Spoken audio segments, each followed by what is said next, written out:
L-aħwa fl-Awstralja, kull nhar ta' Erba' fid-9:20 ta' filgħaxija fuq One.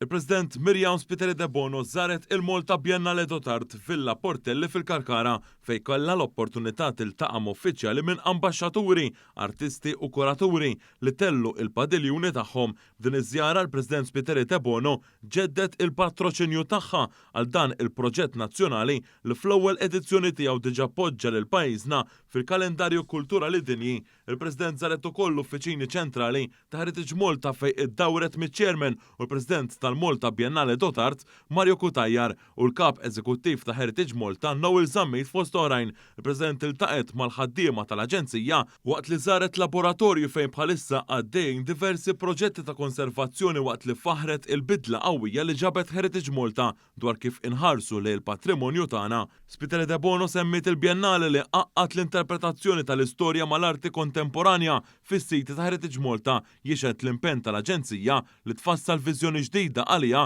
biex twassal lil poplu jaraf aħjar lilu nnifsu u jkompli jibni l-identità tiegħu. Villa Portelli, il-President Spiteri de Bono iltaqet ma' rappreżentanti tal-Padiljuni Nazzjonali tal-Ukrajna, l-Italja, Spanja u l-Polonja.